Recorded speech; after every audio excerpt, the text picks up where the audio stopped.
পানির দরে সোনার ডিম নিলামের নামে নজিরবিহীন অনিয়ম এবং দুর্নীতির অভিযোগ উঠেছে। কথা বলছি ময়মনসিংহ জেলার হালুয়াঘাট উপজেলার স্বাস্থ্য কমপ্লেক্সের পুরাতন মালামাল নিলাম প্রক্রিয়া নিয়ে।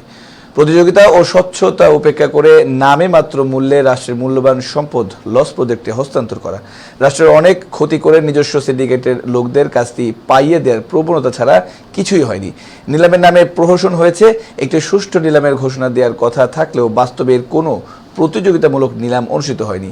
তাড়াহুড়ো করে নির্ধারিত সময়ের আগে নিলাম প্রক্রিয়া সম্পন্ন করা হয়েছে। এটি ছিল পূর্ব পরিকল্পিত সাজানো নাটক, যা চূড়ান্ত লক্ষ্যে ছিল নিজস্ব লোকজনকে নিলামটি পাইয়ে দেয়া, যেখানে খোদ সুবিধাভোগীর ঘনিষ্ঠজনরাই যখন সিদ্ধান্ত গ্রহণকারী, তখন অনিয়মের বিষয়টি দিনের আলোর মতো পরিষ্কার হয়ে ওঠে।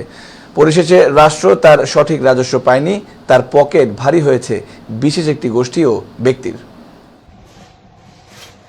শুনতে পারছেন উনি অকশন দিয়ে দিচ্ছে, উনি এটারে আপনার করে নাই, কোনো প্রচার করে নাই, মাইকিং করে নাই, কোনো ধরনের আমরা শুনি নাই। সে তার নিজের মতো অকশনটা দিয়ে দিচ্ছে। এটা কি ঠিক হয়েছে? হ্যাঁ, এরপর না বললে হয় না।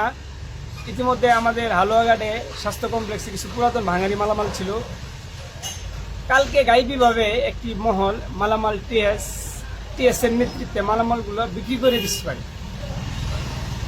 এটা আপনার কালকে আমরা হঠাৎ করে জানতে পারি। মাইকিং করা হয় না, কোনো ধরনের হালুয়াঘাটে কোনো মাইকিং করা হয় নাই, কোনো প্রচার করা হয় না। তাতে সরকার মনে করেন, আমার মনে হয় অনেক টাকা এখানে রাজস্ব হারাইছে। সরকারের আমলা কামলা যদি এরকম থাকে, তাহলে এই যে আমাদের দেশ নায়ক জনাব তারেক রহমান যে দিনরাত পরিশ্রম করতেছে দেশটাকে এগিয়ে নেওয়ার জন্য, এটা তো বিঘ্ন হবে।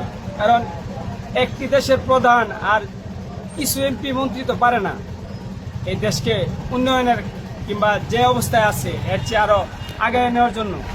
এখানে সবারই দেশের প্রতি এবং সরকারের রাষ্ট্রের সম্পদের প্রতি মমতা থাকতে হবে নিয়ে, এবং পুনরায়